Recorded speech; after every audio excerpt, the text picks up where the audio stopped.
Gary, thing number one to get us started, as we're mentioned, we're talking the PCE. It joined the PPI and the CPI as those indexes that have risen following the Fed rate cut. Thing number one, Gary, hot PCE inflation remains high. All right, Rob. So we've explained before that the PCE stands for the Personal Consumption Expenditures Price Index. It is the favored inflation index of the Federal Reserve. While most of the country looks to the CPI, the Consumer Price Index, the Fed looks at the PCE because it's a better reflection of consumers' actual expenditures, what they're spending, where, and how much they're spending.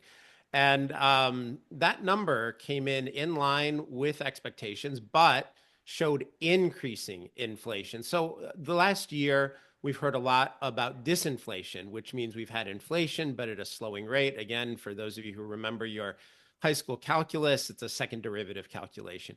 In this case, the headline number increased from 2.1% to 2.3% last month.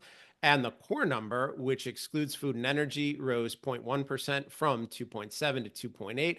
These aren't huge increases, but they're going in the wrong direction, and it comes just 2 months after the Federal Reserve cut rates.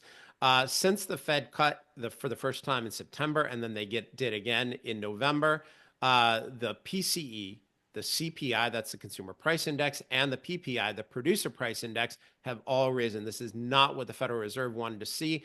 At this point, we're not saying that the Fed cut caused inflation to increase so soon. What we're saying is the Fed cut before they had inflation under control.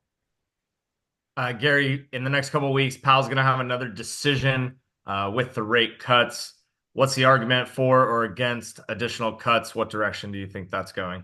So right now, the street is assuming it is more likely than not that the Fed will cut 25 basis points. The two reasons that people would argue that the Fed could and should cut is one, the recent employment numbers have been abysmal. They've been really, really bad and worse than expectations. The second reason is people understand that once you back out excessive government spending and transfer payments, the productive private market economy is not in good shape. And for most of the country, what they're seeing is a recession, and that would be the reason to cut. The reason not to, and this would be the decision I would make in that situation, is you have two things going against the Fed cutting. One is they don't have inflation under control. Not only are all of the inflation metrics they look at too high, they're increasing. And then the second thing is Congress is still spraying trillions of dollars of additional stimulus into the economy. It's not wise, but basically with Congress overspending, if the Fed cuts, they're doing double stimulus. We're going to end up with more inflation. So, at this point, the Fed might keep cutting, but if we ran the Fed, we'd do one of two things. We would either hold right now and not add to congressional stimulus.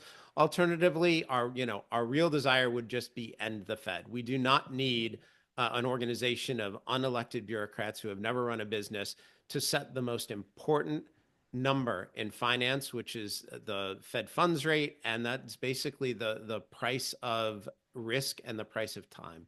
And the market can do that, and the market can do it more efficiently than the Fed. There's really no reason for this organization to exist. Hashtag end the Fed. If you disagree, tell us why. Leave a comment, and I'm sure Gary will have a great response or some banter back and forth. Thing